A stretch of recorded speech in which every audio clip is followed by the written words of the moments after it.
intégré dans notre esprit par la régénération. C'est pourquoi dans 2 Corinthiens 5, 17, l'apôtre Paul s'exclame. Il dit que si quelqu'un est en Christ, il est une nouvelle création. Et il dit les choses anciennes sont passées, toutes choses sont devenues nouvelles. Donc en Christ, ce qui nous affligeait avant n'a plus le droit d'y être. La maladie que nous portions avant, qui était normale, ne doit plus y être. La malédiction dans laquelle nous étions ne doit plus y être. La pauvreté dans laquelle nous étions ne doit plus y être. Pourquoi? Christ a porté toutes ces choses à la croix. Mais il y a un protocole par lequel nous entrons en possession de ces choses. C'est pourquoi le Saint-Esprit nous enseigne pendant ces temps. Alléluia. Donc, il y a plusieurs choses dans la maladie chronique qui font que c'est difficile parfois pour quelqu'un d'être guéri d'une maladie chronique. La première chose, c'est la peur. La peur. La personne qui est dans la maladie chronique a peur de l'arrêt du traitement. Parce qu'une maladie chronique, c'est une maladie qui dure depuis au moins 6 mois. Si quelqu'un a une maladie qui dure depuis au moins 6 mois, c'est une maladie dite chronique. Et ce fardeau de la maladie est important. Pourquoi? Nous allons le voir avec les cas chroniques que la Bible a dit. Qu'il y a plusieurs aspects à prendre en compte lorsque la maladie dure. Mais le premier aspect, qui est le fondement de la maladie chronique, c'est la peur. La peur d'arrêter le traitement. Si je suis sur un traitement au long cours, si j'arrête, est-ce que je ne vais pas en mourir? Il y a la peur de la mort qui est là. Nous voyons l'exemple de la peur avec le cas de Jésus-Christ marchant sur l'eau et les disciples qui ont adopté une position incompréhensible. La Bible dit au verset Matthieu 14, au verset 26, allons-y rapidement, au verset 26, la Bible dit quoi? Quand les disciples le virent marcher sur la mer, ils furent troublés et dirent, c'est un fantôme. Furent troublés, c'est la même chose qu'ils eurent peur. C'est un fantôme. Et dans leur frayeur, ils poussaient des cris. Pourquoi est-ce que quelqu'un qui marche sur les eaux est considéré comme un fantôme? C'est ce qu'on a reçu. C'est les idées reçues depuis l'enfance. Ils sont dans une atmosphère où on leur a dit qu'un homme normal ne peut pas faire ces choses. Donc, lorsque Jésus agissait de manière surnaturelle, la seule chose avec laquelle on pouvait le qualifier, c'est un fantôme, car ce sont les fantômes qui font ça. Donc, de la même manière, lorsqu'on a une maladie chronique, on passe le temps à nous dire que cette maladie-là, elle ne guérit pas. On ne peut que la calmer. Et donc, cette idée-là rentre dans le cœur profondément.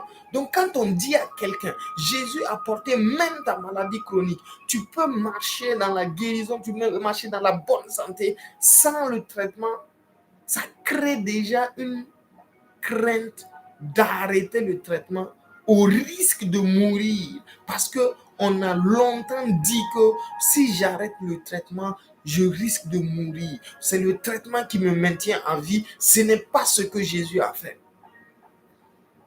Donc, le premier aspect dans les maladies chroniques à tenir en compte, c'est la peur. Il y a un quotient de peur plus élevé parce que rapidement, la mort est toujours envisagée. La deuxième chose, c'est le doute. Nous sommes dans un circuit dans lequel chaque jour, nous nous levons avec la maladie. Et nous ne savons pas quand est-ce qu'elle va nous quitter. Donc, ça devient comme une habitude, une coutume de porter la maladie. Donc, ça crée le doute. On n'a plus confiance en la guérison.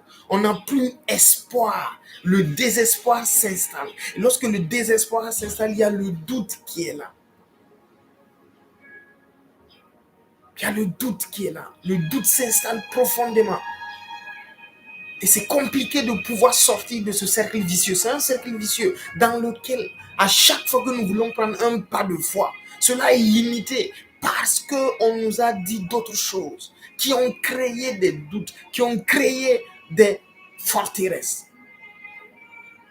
La troisième chose, c'est l'incrédulité. Et nous avons travaillé l'incrédulité de fond en comble. Mais l'incrédulité également est venue des informations que nous avons reçues. Parce que l'incrédulité qui s'exprime le plus en termes de maladies chroniques, c'est surtout l'incrédulité liée aux traditions. Parce qu'on nous a dit beaucoup de choses, donc il y a une incrédulité qui s'installe. Et cette incrédulité paralyse notre foi. Parce que l'incrédulité nous dit que c'est normal que nous soyons dans cet état et que c'est normal que nous soyons à vie sous traitement. Que nous soyons dans cette condition sous traitement. C'est pourquoi la quatrième chose à considérer, c'est la transformation de l'être en question. Lorsqu'on porte une maladie chronique, à un moment donné, les gens nous identifient par la maladie. Nous allons le voir avec l'exemple de Bartimée. Mais les gens nous identifient par la maladie. Ça veut dire que nous faisons corps, nous fusionnons avec la maladie. De telle sorte qu'il devient difficile pour nous de nous séparer de cette maladie.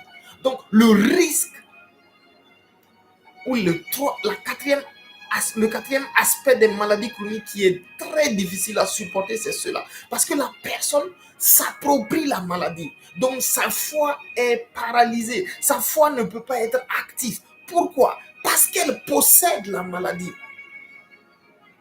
Et cet aspect est très, très important. Nous lisons rapidement dans Marc 10 à partir du verset 46, pour toucher cet aspect, parce que c'est un aspect très important. Et nous avons duré beaucoup sur cet aspect. Parce que une fois que quelqu'un s'approprie la maladie, c'est difficile de le séparer de sa maladie. Parce que ça devient sa maladie.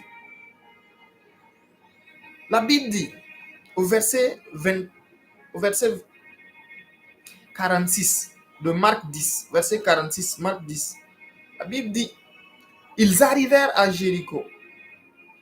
Jésus arriva à Jéricho avec les disciples, et lorsque Jésus en sortit avec ses disciples et une assez grande foule, le fils de Timée, Bartimée, mendiant aveugle, était assis au bord du chemin. C'est-à-dire que lorsqu'on veut identifier cet homme-là, on l'identifie maintenant à sa condition. Donc le problème de la durée d'une maladie, le problème de la chronicité d'une maladie, c'est qu'à la fin, la personne même accepte sa condition.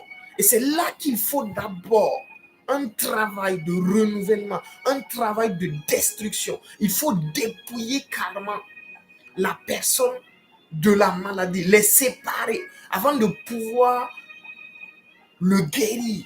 Avant que cette personne-là puisse se guérir d'une maladie chronique, il faut qu'il accepte que cette maladie, elle est extérieure à elle et qu'elle ne porte pas cette maladie. Parce qu'une fois qu'elle accepte, moi j'ai une hypertension artérielle, c'est fini parce que tu l'as. Nous, on ne peut pas te délivrer de ce que tu as tant que tu ne cèdes pas. Donc, c'est la fusion avec la maladie. La fusion. La personne fait corps et âme et esprit. Au départ, une maladie est dans le corps. Donc, il y a une progression de la maladie. Elle est dans le corps dans un premier temps. Ensuite, elle inonde l'âme. Et donc, en pensée, elle envahit notre intelligence, elle envahit notre conscience et elle devient nôtre. Et elle passe maintenant à l'esprit. Et c'est en ce moment, quand elle est dans l'esprit, qu'elle peut même être transmise à la génération à venir. Donc c'est comme ça que se manifestent les maladies familiales.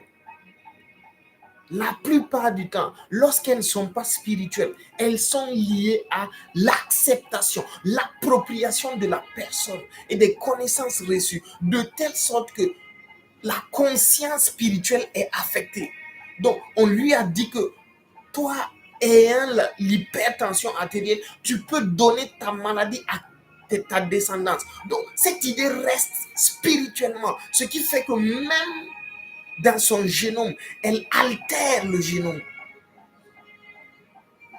Donc, il ne faut jamais, jamais fusionner avec la maladie chronique. Jamais. Parce que les conséquences sont désastreuses. Ça crée un caractère transmissible de la maladie. Parce que la personne a accepté que c'est sa maladie. Elle peut reproduire la maladie. Donc, lorsqu'elle affecte notre âme, nous voyons qu'elle change notre comportement. Lorsqu'une maladie chronique commence à affecter l'âme, c'est dans notre comportement de tous les jours, dans la nourriture que nous mangeons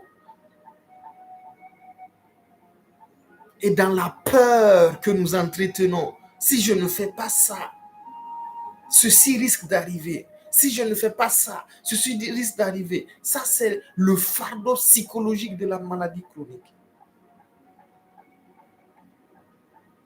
Le cinquième aspect, c'est la déplétion des richesses. Une maladie chronique affecte nos ressources. Toutes ressources, que ce soit la qualité de vie, que ce soit les finances, que ce soit l'interaction quotidienne avec les membres de la famille, avec le travail au niveau professionnel, ça affecte tous les aspects de la vie. C'est pourquoi cet homme a été identifié comme aveugle et mendiant à cause de sa condition d'aveugle. Cet homme est devenu mendiant. Il n'était pas mendiant avant, non. C'est la condition d'aveugle qui l'amène à mendier. Et la Bible souligne cela. Il dit mendiant, le mendiant aveugle. Bartimée. Donc la maladie chronique, son impact sur la qualité de vie est désastreuse. Ça change totalement nos habitudes, ça change, ça diminue nos ressources, ça diminue notre qualité de vie. Et là, c'est pas intéressant. C'est pourquoi, lorsque nous allons voir comment soigner cela, c'est important que la personne se sépare de sa maladie. Totalement, de tout son cœur. Et c'est une progression. Il y a la possibilité pour quelqu'un de recevoir son miracle de sa maladie chronique. Mais dans le cas où il n'y a pas de miracle, la guérison est par étapes. Parce qu'il faut d'abord guérir le corps, guérir l'âme, guérir l'esprit, avant que cela se manifeste dans sa vie.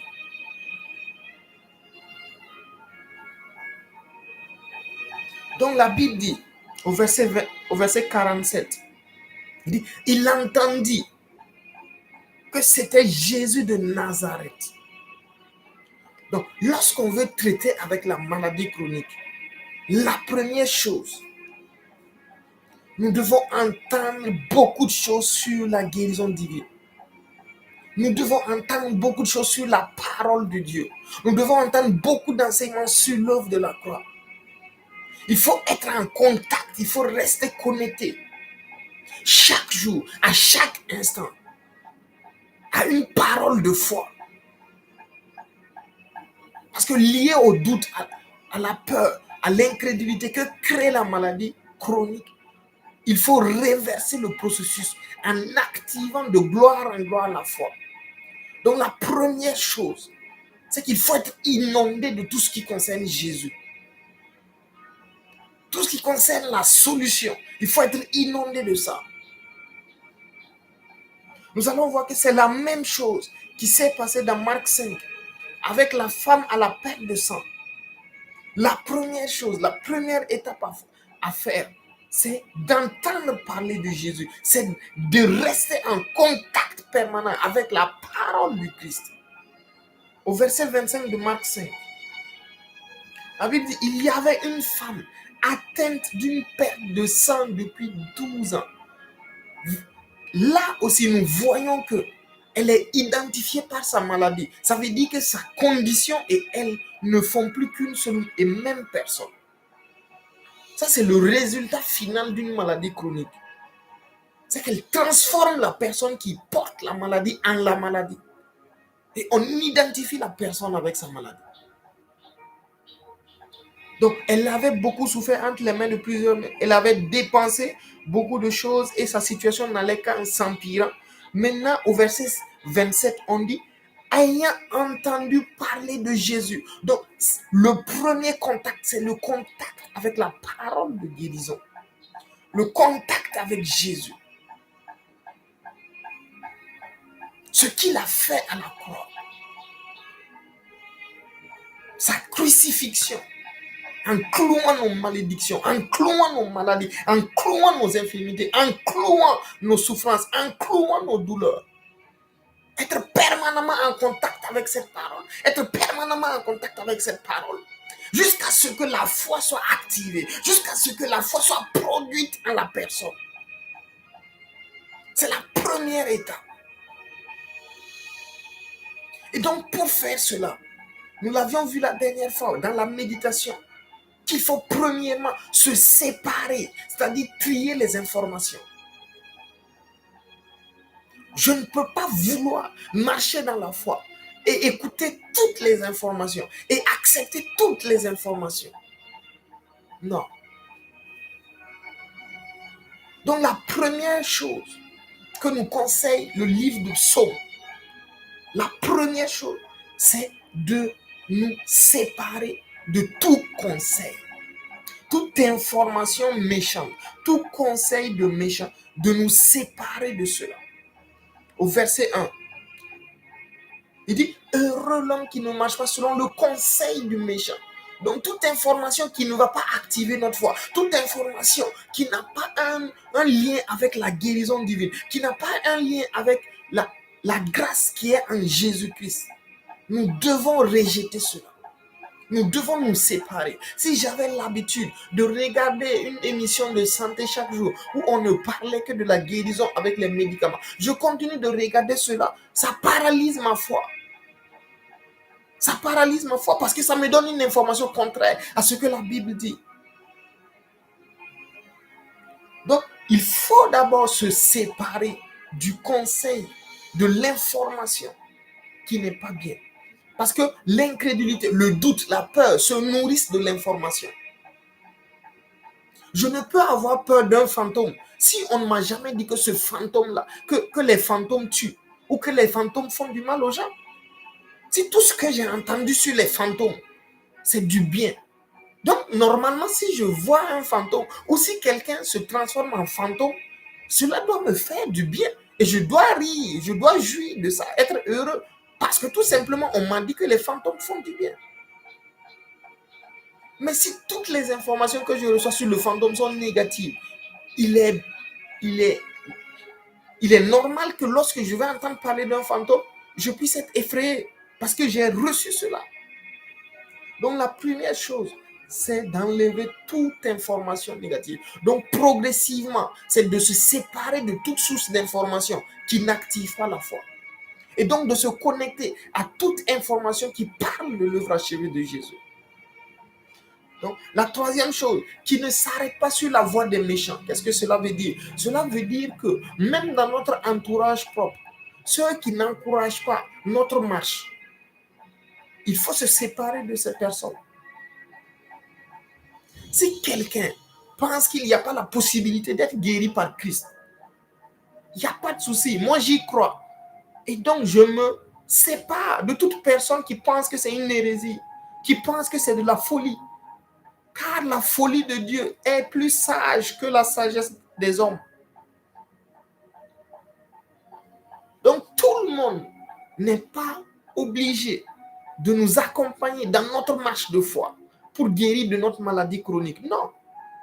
Ça sera un combat parce qu'il va falloir se séparer de ces liens volontairement. Et c'est là qu'il y a une charge de souffrance parfois. La chair va souffrir. Parce que le temps que nous avions avant à passer avec ces personnes, nous n'aurons plus ce temps parce que nous voulons nous consacrer à Dieu. Nous voulons dédicacer notre existence à Dieu, à la parole de Dieu. Nous n'aurons plus le temps pour beaucoup de choses. Surtout pour papérasser ou bien pour échanger sur des sujets qui n'ont aucune utilité dans la foi. Donc, la deuxième chose, c'est de se séparer de tout lien, de toute personne qui ne partage pas cette foi. Et quand c'est se séparer, ça veut dire ne pas trop entretenir la conversation sur des choses qui sont contraires à la foi, sur des choses qui sont contraires à la parole de Dieu. Alléluia. La troisième chose, il dit qu'il trouve son plaisir dans la loi de l'Éternel. On va revenir sur ça. Alléluia. Donc, et qui ne s'assied pas en compagnie des moqueurs. Donc, c'est le temps que nous avons à passer avec Dieu. Cela doit être multiplié. Avoir plus de temps de qualité dans la maison de Dieu, avoir plus de temps de qualité avec la parole de Dieu. La même chose pour trouve son plaisir dans la loi de l'Éternel. Donc, c'est en faisant cela que entendre parler de Jésus va avoir de l'importance. Ça doit être un truc consistant, permanent, chaque jour, pour que nous puissions être délivrés de toute maladie chronique. Donc, la première chose, c'est entendre parler de Jésus. Retournons dans notre cas, le cas de Bartimée. Alléluia. Dans Marc 10, verset 47. Marc 10, verset 47. La deuxième chose. Alléluia. La deuxième chose, la Bible dit, il se mit à crier, Fils de David, Jésus, aie pitié de moi. Ça, c'est l'expérimentation, l'appel à l'aide. Je commence à comprendre que Jésus peut me délivrer de cette situation. Je commence à me positionner. Je ne veux autre chose que ce que Jésus peut me donner. Donc, je crie, je soupire de tout mon cœur. Je soupire après la réalité de la guérison. Je soupire après la réalité de la délivrance par Christ. Ça, c'est un cri de cœur qui vient du plus profond de l'être. Parce que je ne veux pas passer toutes mes journées, je ne veux pas passer toutes mes nuits à prendre des médicaments. Je ne veux pas passer toutes mes nuits à être affligé par une maladie qui m'appauvrit, qui dégrade ma qualité de vie. Je ne veux pas. Donc, je me positionne en faveur de Christ. Je me positionne par un cri, un soupir intérieur. C'est ce que je veux. Je veux que Jésus me délivre. Donc, je crie, je soupire chaque jour en méditant, en lisant, en demandant la prière, en priant moi-même pour, par les moyens que nous avons. Je prie chaque jour. Je dis hypertension artérielle, tu quittes ma vie au nom de Jésus. Diabète, tu quittes ma vie au nom de Jésus. Je le fais tous les jours. Je soupire à cette manifestation. Je pars contrôler. La troisième étape, la Bible dit, plusieurs le reprenaient pour le faire taire. Mais il criait beaucoup plus fort. C'est les adversaires. Il y aura beaucoup d'adversité. Parce qu'en réalité, le fardeau de la maladie a créé une acceptation également dans l'entourage. La Bible dit que le monde est sous la puissance des ténèbres. Donc, les gens ont accepté la condition. Donc, quand moi, je commence à détester ma condition, quand je commence à vouloir toucher ma guérison, toucher ma santé par Christ, cela sera mal compris. Et beaucoup de découragement va venir. Les gens vont nous accabler, de découragement. Les gens vont nous accabler de paroles négatives sur notre marche de foi.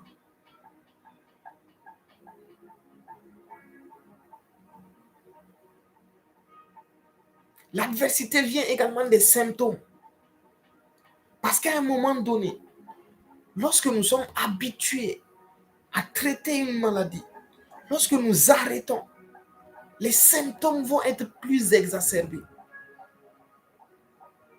Parce que ces symptômes-là n'étaient pas là.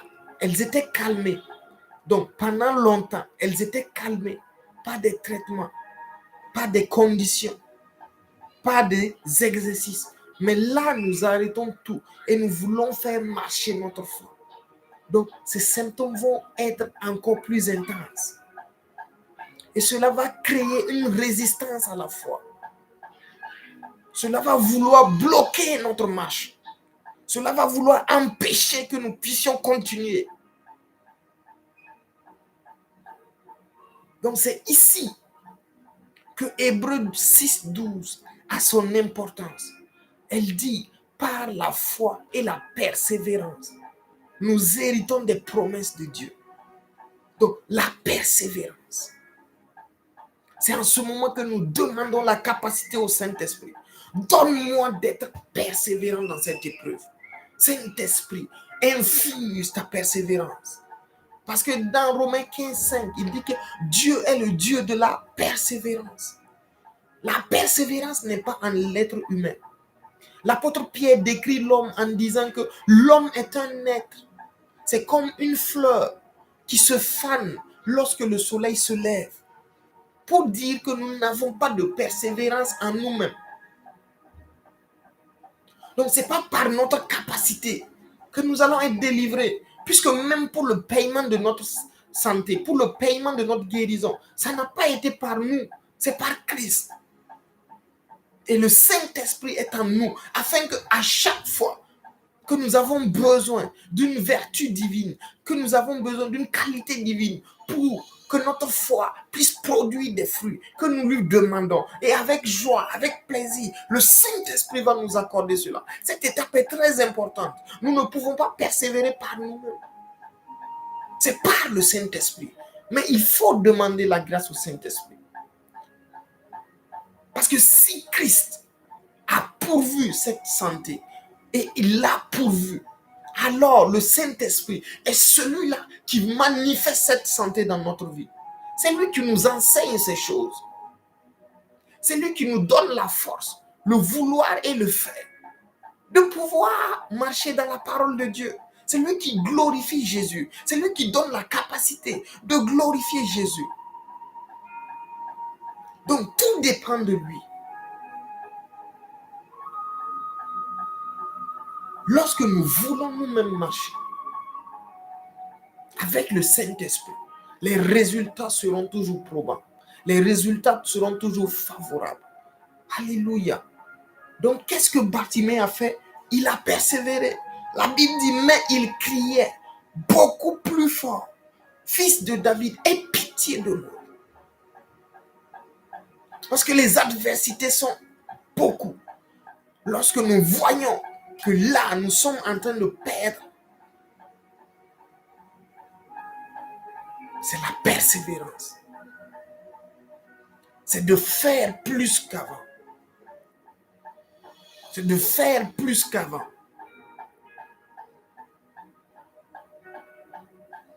Si nous prions avant 2 heures et que nous voyons que malgré ces 2 heures, l'impact n'est pas certain dans notre vie, c'est d'augmenter à 3-4 heures.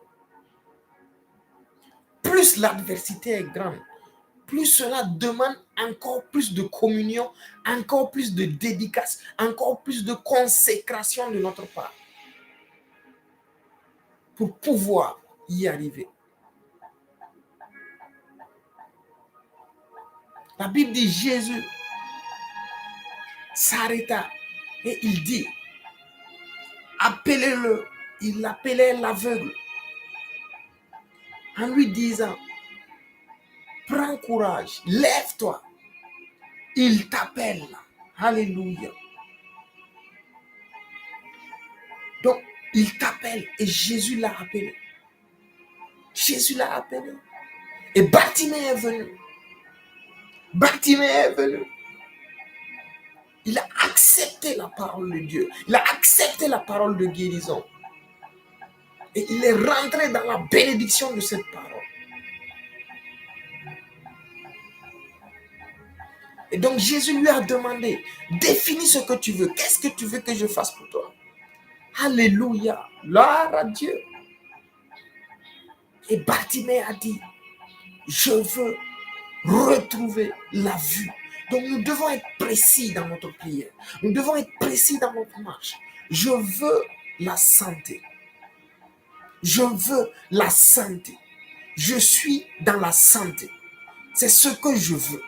Je ne veux pas connaître le nom de la maladie que je porte. Je ne veux pas connaître le nom de l'infirmité que je porte. Je veux retrouver mes membres. Je veux retrouver ma vue. Je veux retrouver ma santé. Je veux retrouver la paix. Donc, il faut définir l'objectif spirituel dans notre vie. Qu'est-ce que nous voulons? Parce que nous avons vu la dernière fois que l'incrédulité des sens existe. Et l'incrédulité des sens bloque la foi. Donc, si je veux la santé, je continue de proclamer la guérison de Christ sans regarder aux symptômes. Après m'être séparé pendant un temps de toutes les informations qui bloquaient ma foi, après m'être instruit pendant un temps de la parole de guérison divine nécessaire pour marcher dans la victoire, je saurai que je suis arrivé au point où je peux marcher dans la santé divine si et seulement si elle remplit parfois, cette parole remplit profondément mon cœur, remplit profondément mon âme. À chaque fois qu'un symptôme vient dans ma vie, je ne pense que je suis guéri par les meurtrissures de Christ. En ce moment, je sais que je suis prêt à marcher dans la foi. Mais lorsque c'est moitié-moitié, ça veut dire que je connais la parole, mais je regarde aussi aux symptômes. Cela veut dire que la parole n'a pas totalement rempli mon cœur. Je peux commencer à marcher, mais lorsque je vois que ça chauffe, je retourne dans mon traitement. Parce que tout doit être détruit. Tout doute, toute incrédulité, toute peur doit être détruite.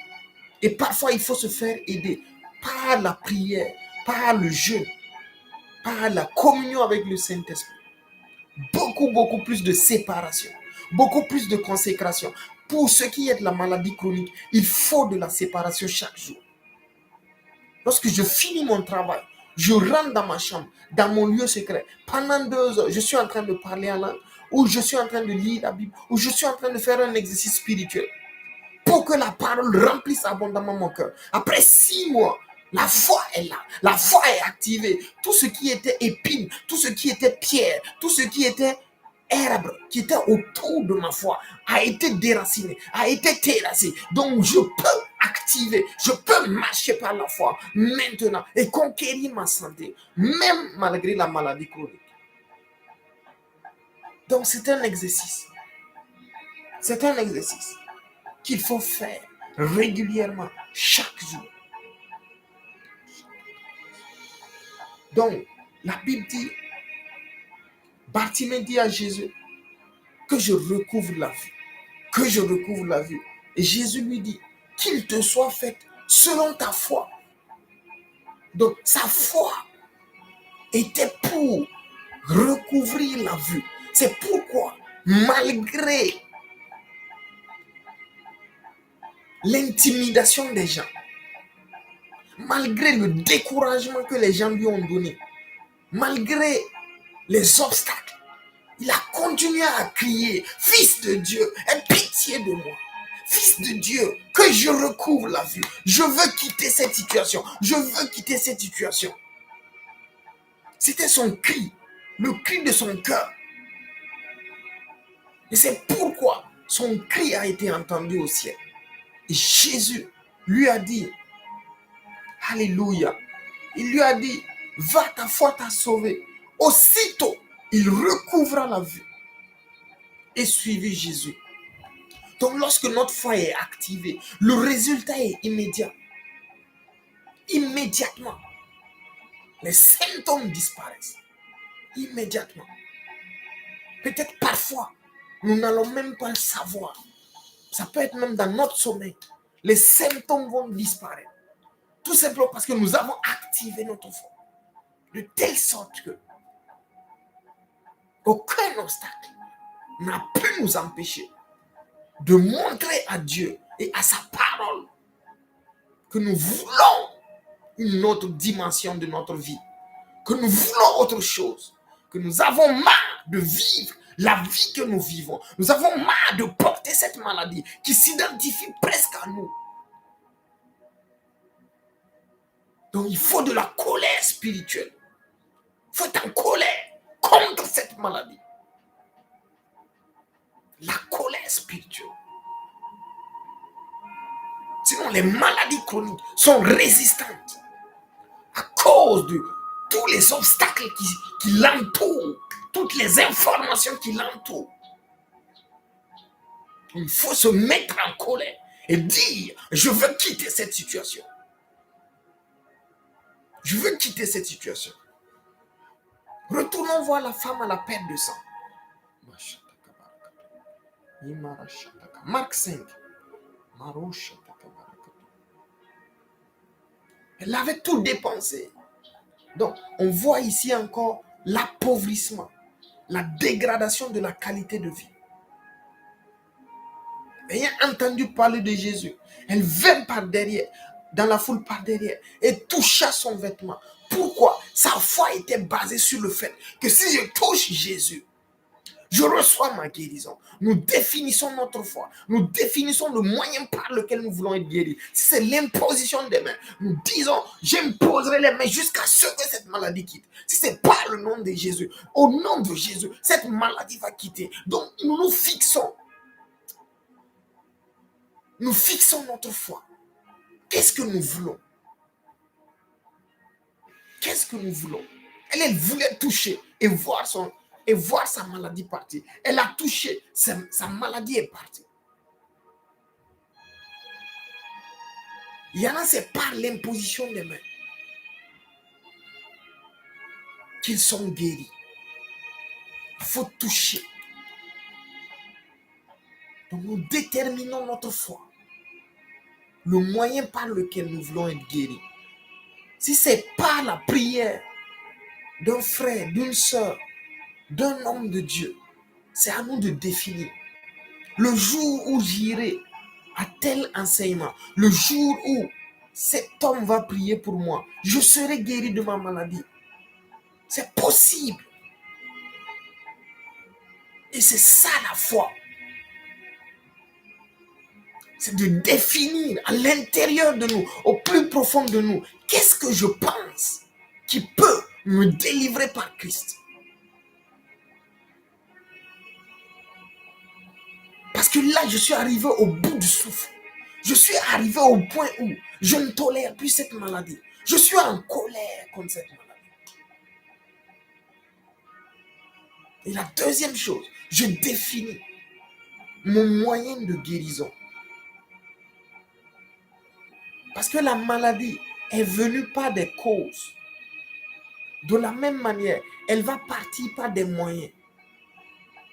Et nous avons vu la dernière fois 5 moyens par lesquels nous pouvons utiliser pour nous soigner en Christ, pour nous guérir. Ça dépend de chacun de nous, notre foi. Et c'est dans la méditation, c'est en s'asseyant dans le lieu secret, par ce que nous avons entendu de Jésus. Et nous disons, ah, si tel aspect m'arrive, je serai guéri. C'est notre foi. Elle doit être tangible. Elle doit être reconnaissable. La raison pour laquelle Jésus lui a dit, femme, ta foi t'a guéri, c'est parce que Jésus sait que c'est ce qu'elle s'est défini comme barème, c'est ce qu'elle s'est défini comme loi spirituelle dans son cœur pour être guérie. Sa foi dépendait de toucher le vêtement de Jésus. Donc lorsque nous sommes dans une maladie chronique, il faut que nous définissons parmi les moyens qui sont dans la Bible, lequel est-ce que j'ai plus confiance pour être délivré de cette situation. Parce que nécessairement, la puissance de Dieu s'active sur ce que nous avons cru. Le Saint-Esprit pourvoit en fonction de notre foi, en fonction de ce que nous avons déterminé.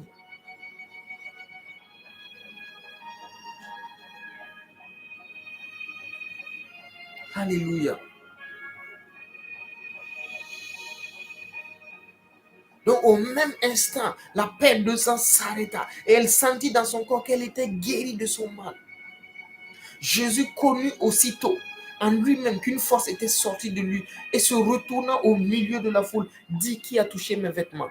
Donc, une chose du verset 29 que nous allons partager. La perte de sang s'arrêta et elle connut aussitôt dans son corps qu'elle était guérie.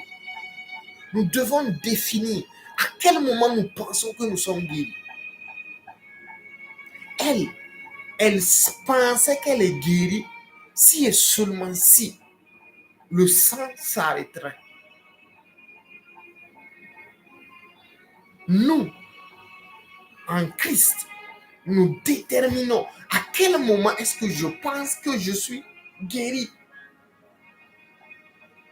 Parce que je peux être guéri du paludisme, mais toujours avoir des symptômes. C'est possible. Ça dépend de à quel niveau de foi est-ce que j'ai mis la barre.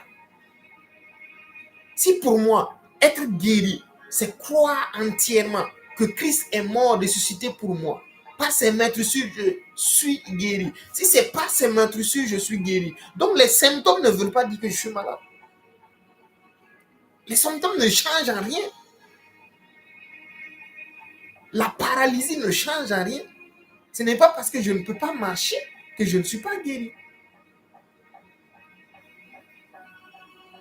Parce que comme la maladie a un impact spirituel, psychologique et naturel, de la même manière, la guérison parfois qui se passe progressivement a un impact spirituel. Donc spirituellement, je reconnais d'abord que je suis guéri. Psychologiquement, j'accepte que les meurtrissures m'ont donné la guérison malgré les symptômes. Et cela se manifeste dans mon corps. Ça, c'est la foi de Dieu. La foi de Dieu, c'est de s'accaparer de ce que la parole de Dieu dit avant de voir les résultats naturels. Il dit, si quelqu'un dit à cette montagne, ôte-toi de là, jette-toi dans la mer, et qu'il ne doute point dans son cœur, mais crois que ce qu'il dit, il le verra s'accomplir. Et dans le verra s'accomplir, il n'a pas donné de temps. Il n'a pas dit, il le verra s'accomplir au même instant. Non. Je peux définir ma foi pour dire, c'est au même instant que je veux que cette maladie me quitte, ou bien au même instant, si les symptômes disparaissent, je sais que je suis guéri de cette maladie. Mais dans la foi de Dieu, la Bible dit il le verra s'accomplir. C'est pourquoi il ne faut pas confondre la guérison par la puissance de Dieu et la guérison par la foi. Quand c'est la puissance de Dieu, c'est automatique, c'est un miracle. Pourquoi? Parce que Dieu veut montrer quelque chose. La plupart du temps, nous allons voir que les guérisons qui sont instantanées sont des guérisons publiques. Rares sont les miracles qui sont faits entre deux portes. Pourquoi? Parce que ces guérisons-là, ces miracles-là, sont faits pour ramener les cœurs vers le Seigneur. Peut-être un non-croyant, ne croyant pas à la puissance de Dieu, a besoin de voir pourquoi Dieu le touche instantanément, au même instant, délivré, guéri. Je peux également définir ma foi comme ça. Mais la plupart du temps, La guérison par la foi, elle est parfois, souvent progressive. Parce que Jésus a dit, le verra s'accomplir. La détermination intervient. La persévérance intervient. Pourquoi? Parce que c'est ce type de guérison qui nous fait grandir. C'est ce type de guérison qui nous fait nous attacher à la parole de Dieu. Parce que je sais que j'ai porté les mêmes souffrances que Christ. Par cette maladie, j'ai porté la parole de Dieu. J'ai une foi inébranlable en la parole. Lorsque nous guérissons de la sorte, nous grandissons spirituellement parce que nous entrons dans le stade de fils où il est décrit dans 1 Jean 2, verset 13 à 15. Il dit que le fils, c'est celui qui par la parole a vaincu le malin. Donc lorsque tu prends la parole de Dieu et que tu te fondes dessus et que tu ne regardes pas tes symptômes jusqu'à ce que la guérison naturelle se manifeste, tu grandis spirituellement. Ta foi est affermie pour faire de grandes choses, pour croire à beaucoup plus d'écriture. Donc, il y a eu un homme de Dieu, John G. Lake, qui est allé en Afrique du Sud en mission et qui a fait plus de 300 000 miracles, guérisons. Et lorsque l'histoire a été racontée, 85% de ces guérisons, 85% de ces miracles étaient progressifs. C'est pourquoi il donnait chaque jour un rendez-vous pour prier avec la personne, jusqu'à ce que toute l'incrédulité tombe, jusqu'à ce que tout le doute, toute la peur, tout ce qui est blocage tombe. Et le Seigneur l'a puissamment utilisé. Mais 85% n'étaient pas instantanés. Parce que croire à une guérison instantanée, comme pour les paniers ou comme pour certaines guérisons dans la Bible, c'est bien. Mais est-ce que c'est ce que Dieu a dit actuellement pour la maladie avec laquelle je lutte? La question reste posée. Chaque maladie, c'est par la foi que nous guérissons. Mais la foi peut être progressif. C'est pourquoi il faut définir. Moi, je crois que je suis guéri quand les symptômes ont disparu ou parce que je crois à la parole de Dieu. Si c'est parce que je crois à la parole de Dieu, je me fixe sur la parole de Dieu. Dieu honore sa parole. Donc s'il dit, cet homme-là, je l'ai guéri à la croix, c'est qu'il nous a guéris. Maintenant, cette maladie qui a attaqué notre corps, bien qu'elle soit chronique, aux yeux de Dieu, elle n'existe pas. Elle n'existe pas. Puisque son Fils a porté. C'est à nos yeux qu'il y a un combat. Le combat spirituel, c'est ça. C'est que les standards divins, ce que Christ a disponibilisé pour nous, sont déjà oui et amen. Mais c'est en nous que ce n'est pas oui et amen. C'est dans notre corps que ce n'est pas oui et amen. C'est dans notre âme que ce n'est pas oui et amen. C'est pourquoi le Seigneur nous amène pas à pas, par le renouvellement de l'intelligence, par le dépouillement de notre pensée, par le revêtement de sa nature, par le revêtement de sa parole. Donc, il est important de ne pas tout le temps vouloir que la guérison soit instantanée. C'est une espérance, certes, mais notre guérison, notre foi doit être basée sur la parole de Dieu, qui est un roc qui ne peut être coulé. Une fois que je me fonde sur la parole de Dieu, une fois que je me fonde sur l'œuvre achevée de la croix, tout ce qui est en dehors de ça, je ne dois pas m'inquiéter. Que les symptômes soient là ou pas, ce n'est pas mon problème. Je sais que Christ m'a guéri. C'est tout. Le jour où les symptômes vont partir, ils partiront. Sinon, je suis guéri depuis longtemps. Et c'est mon acceptation qui actualise ma guérison. Lorsque nous acceptons ce que Christ a fait, cela actualise la guérison. Ici, la femme à la perte de sang, elle a dit en son cœur que elle croit qu'elle sera guérie si les symptômes disparaissent. C'est sa foi. Nous, en Christ, notre foi, c'est d'être guéris parce que nous avons accepté que par ses meurtrissures, il nous a guéris. Le reste n'a plus d'importance. Et Dieu va honorer sa parole dans nos vies. Alléluia. Et donc, Jésus lui dit, ma fille, ta foi t'a sauvée, va en paix et sois guérie de ton mal. C'est en ce moment que Jésus a transféré officiellement la guérison spirituelle. Elle avait reçu la guérison dans son corps. Jésus lui dit, sois guérie. Ce n'est pas dire rends grâce à Dieu de ce que tu es guéri. Non, c'est sois guéri de ton mal. Donc Jésus, voyant sa foi, a relâché la guérison totale dans sa vie. C'est pourquoi la guérison est par palier. Et pour les maladies chroniques, il faut d'abord guérir l'esprit. C'est-à-dire que l'esprit doit arriver au point où elle accepte totalement et permanemment l'œuvre achevée de la croix. Notre âme doit accepter ça. C'est pourquoi ça prend du temps.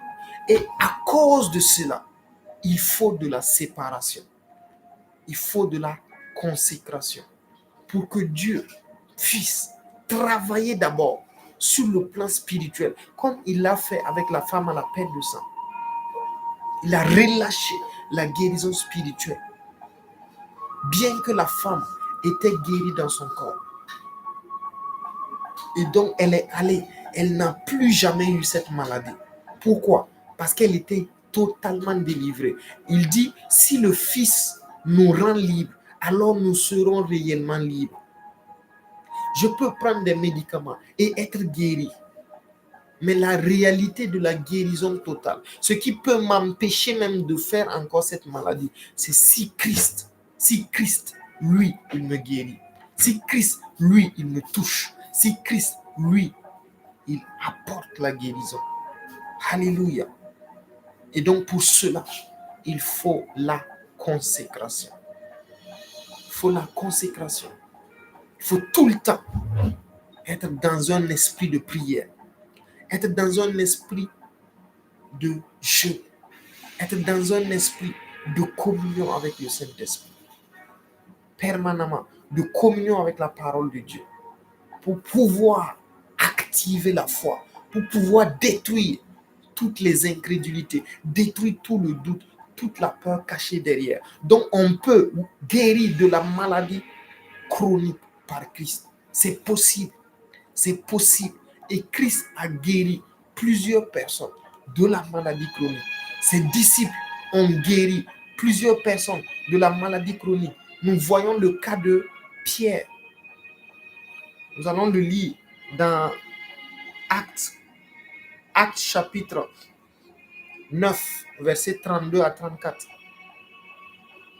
Actes chapitre 9, versets 32 à 34. La Bible dit,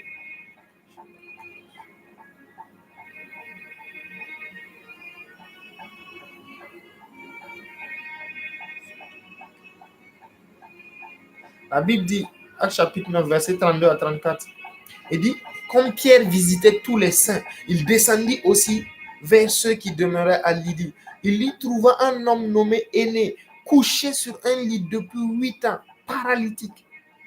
Pierre lui dit, Aîné, Jésus-Christ te guérit, lève-toi et arrange ton lit. Et aussitôt il se leva. Donc Jésus a guéri des gens qui étaient malades d'une manière chronique. Donc également pour ton cas, Jésus peut te guérir et Jésus va te guérir. Alléluia. Ce qu'il a fait, il est le même hier, aujourd'hui et éternellement. Il le fait toujours en ce temps présent. C'est pourquoi je déclare au nom de Jésus que le Christ te guérit maintenant de toute maladie, de toute infirmité dans ta vie. Au nom de Jésus, reçois ta guérison, reçois ta délivrance, reçois la santé divine parfaite. Rentre dans ta guérison au nom de Jésus. Rama satakara barokatile manakatoya. Nimali satakira nazaida rakatosu nitara riparakataya. Je vois une tumeur du sein. Je vois une maladie du sein. Je déclare, reçois ta guérison. Tu es délivré de cette infirmité. Ton sein est guéri. Ton sein droit est guéri totalement. Je vois également 2 seins. Je déclare, reçois ta guérison au nom de Jésus. Tu es délivré de cette affliction. Rina samantoro shatakaina kato lerianda sarabarakato sune mantikiri bishata rabarakato ya masaida rakatakaina masunta hebararosoto riba satakara barakatoya. Toute tumeur dans ton corps, tout cancer dans ton corps, toute maladie chronique dans ton corps, je relâche la guérison divine. Je relâche la guérison divine au nom de Jésus. Rentre dans ta guérison, rentre dans ta guérison maintenant. Lima Karolo Sonto, Kerelika Sonto, Limigili Misatoro Shatana, Azondo Yamasiti. Je vois quelqu'un qui est couché, Karamasaida, qui est assise, Libana Katorionos Kondo, Limante Karaba, paralysie. Oh, je commande à cette paralysie de te quitter au nom de Jésus. Je commande maintenant que depuis la plante de tes pieds jusqu'aux cheveux de ta tête, la guérison et la santé. Visite tes mains, visite tes muscles, visite tes articulations au nom de Jésus. Ce démon te quitte. Ce démon te quitte. Par le nom de Jésus. Tu es délivré de son influence. Reçois ta guérison. Au nom de Jésus. Merci à tous et à toutes.